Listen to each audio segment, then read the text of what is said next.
a disseminação de notícias falsas se intensificou desde que os ânimos também ficaram mais acirrados na política, por exemplo, nessa polarização que a gente vive hoje no Brasil. São informações que vão desde os boatos sobre o filho do Lula ser dono da Friboi, Sérgio Moro, filiado ao PSDB, e ainda ontem uma sequência de ondas que teria atingido o Uruguai, quando, na verdade, o fenômeno que você recebeu aí no WhatsApp, aquela imagem, aconteceu no Chile. Para a gente entender quais consequências essa proliferação de fake news pode provocar, nós vamos conversar com o professor e doutorando em comunicação Hélio Paz e o jornalista e mestre em comunicação Astomiro Romais. E você aí de casa pode participar pelo WhatsApp 99588-2374. Inclusive, até se você tem uma fake news aí para nos mostrar, para a gente ver o tamanho da lorota que você estava caindo ou tentaram te engrupir aí, então manda para a gente, 99588-2374, mande por mensagem de texto ou até mesmo a imagem da fake news e a gente mostra. Vamos começar, gente, tentando entender, professores, de onde surgem essas notícias? Duas curiosidades, professor que é até especialista na área da informação digital, de onde é que saem os memes? Né? Quanto meme tem piada que os caras criam na internet, 5 segundos após a coisa acontecer, já tem uma imagem editada com uma frase, né? E é possível apontar a origem desse conteúdo. Quem é que inventa essas fake news? Às vezes muito bem produzidas, reproduzem até uma página de um jornal, fica praticamente igual, a gente não consegue diferenciar a verdade ou da mentira. Professor? Bom, para a gente começar, né, a tentar dissecar essa questão, num primeiro momento a gente não pode ter certeza ou afirmar que todo mundo produza notícias falsas com má intenção. Muitas vezes o pessoal faz para se divertir também. Sim. Como alguns exemplos. Aconteceu 2 vezes no futebol alguns anos atrás. Primeiro inventaram um volante argentino que viria para o Grêmio chamado Henrico Cabrito. Isso, inclusive, saiu da internet e foi parar na televisão.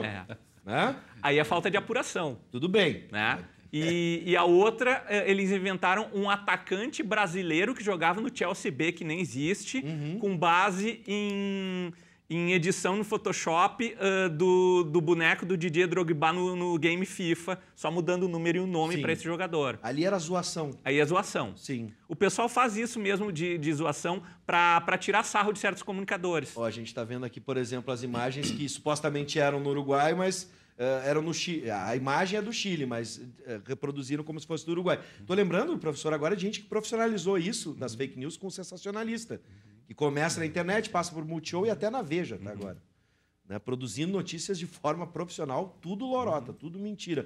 Agora, essa velocidade de manipulação, isso tem muito a ver com essa cultura da convergência, da conexão que a gente tem hoje. Qualquer um pode manipular a informação a qualquer momento. Sim, porque hoje o nosso público a gente pode considerar totalmente imediatizado, ou seja, a mídia ela atravessa todas as instâncias sociais. Então, todos que já nasceram sob o domínio da internet, eles aprendem muito rapidamente a utilizar qualquer tipo de aplicativo para editar imagens, para editar áudio, vídeo. Muitas vezes eles fazem uma notícia copiando e colando trechos de uma aqui e outra ali. Sim. E é muito fácil imitar, inclusive, o logotipo de grupos de comunicação. Sim. Então, a pessoa é surpreendida, às vezes recebe um link por WhatsApp, recebe um link por e-mail e acaba, ou na rede social mesmo, né?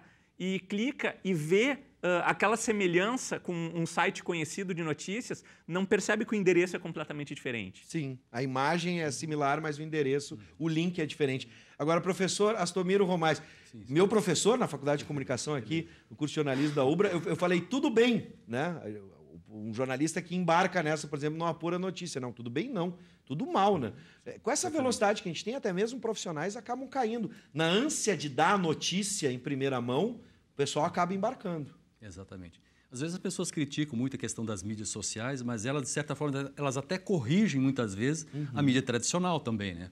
Porque tem exatamente essa questão da construção do saber, a construção coletiva, segundo o Pierre Levy, que tanto gosta, né? Mas, na verdade, assim, a questão da fake news não é uma coisa, digamos assim, atual, né? Na verdade, sempre existiu. A gente busca uma remissão lá no início, começou no paraíso, segundo se diz, né? Porque quando Deus disse assim, ó, comerás de toda a árvore, menos daquela que está no centro, porque é a árvore do bem e do mal, Aí chegou a representação do capeta lá através de uma serpente e disse, não é bem assim, coisa tal, né? Isso, na verdade, vai abrir seu conhecimento, etc. e tal, né? Quer dizer, foi o primeiro fake news. Né? A gente tem história, inclusive na história romana... Eu nunca tinha pensado nesse viés, professor, é verdade. Na história romana também, por exemplo, tem a figura do Marco Antônio, né? A história da Cleópatra. Sim. Diz que ele se matou porque achava que a Cleópatra havia cometido suicídio, né? Naquela briga entre os irmãos, o Marco Antônio e o Otávio, Sim. por fim ele se apaixonou lá pela Cleópatra no Egito e mandou a verdadeira romana de volta, e aquilo gerou já uma indignação. Depois, na briga entre os irmãos, numa batalha naval lá, enfim, o Marco Antônio foi vencido, o Otávio invadiu o Egito, foi lá e prendeu a Cleópatra, né? Que nome chato de dizer, né?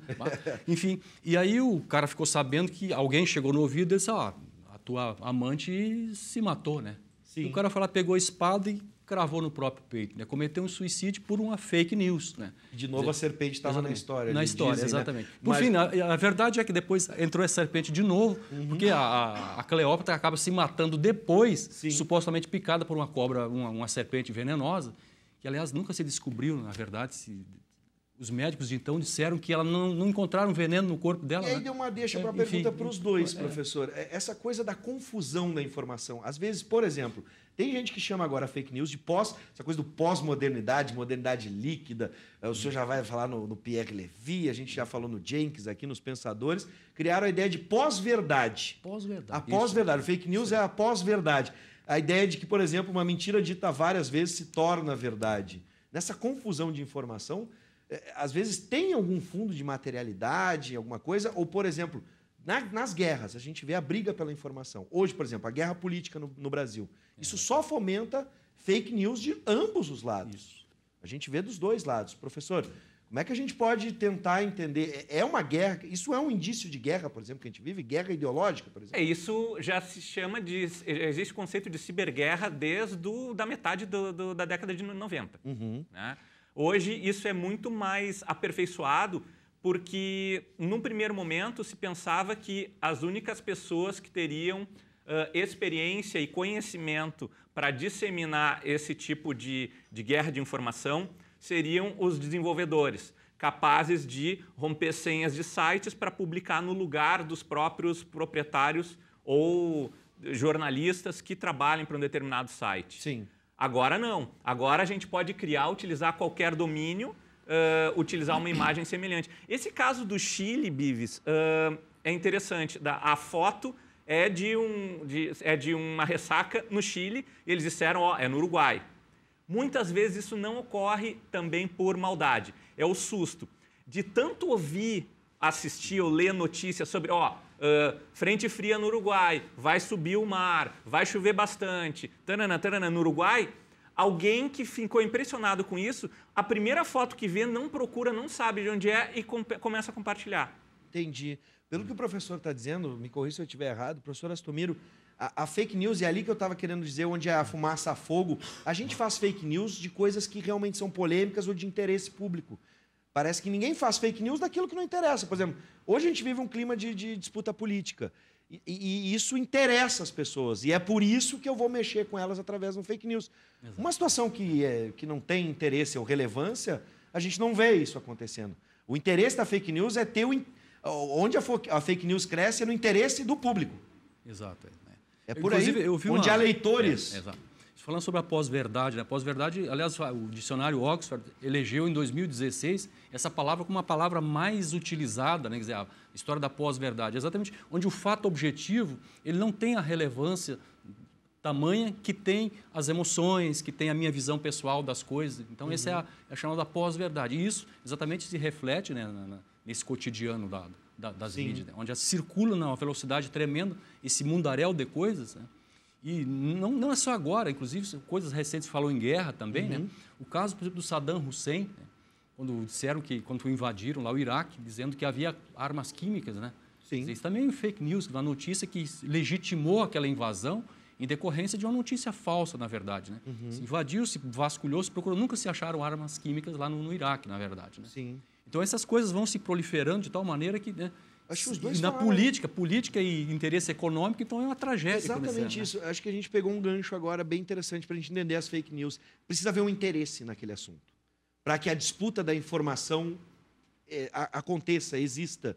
Para que a gente tenha uma briga entre duas visões de mundo, precisa haver um interesse real nisso. A gente falou agora do interesse econômico, interesse político americano.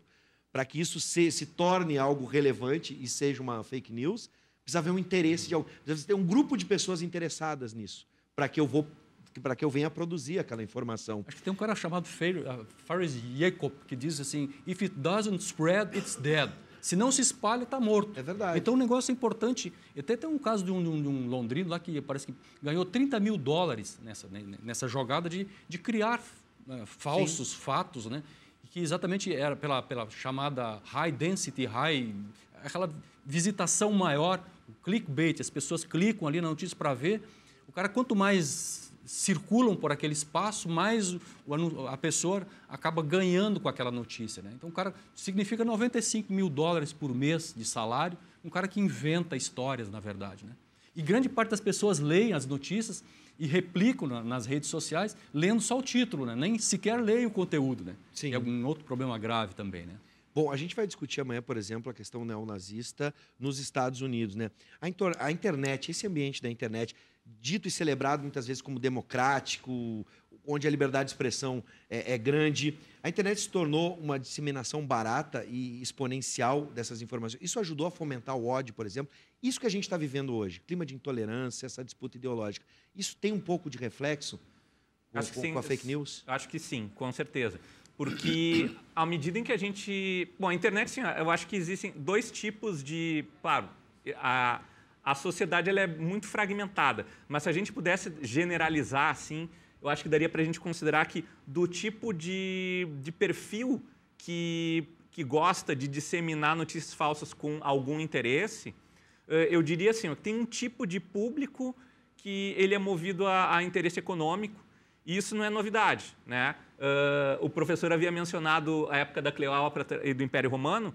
Eu não vou tão longe, eu vou ali no fim do século XVII. Né? Já havia os mercadores que cruzavam a Europa e iam até o Oriente, e quem tinha acesso à impressão, né? Lembra ele das prensas e tipos móveis do Gutenberg, eles publicavam jornais semanais que eram distribuídos e conversavam em bares e tabernas, em pontos-chave, né, dessas confluências geopolíticas, e alguém inventava notícias e publicavam que aumentavam ou diminuíam o preço da especiaria A ou da especiaria B com interesse econômico. Sim. Né?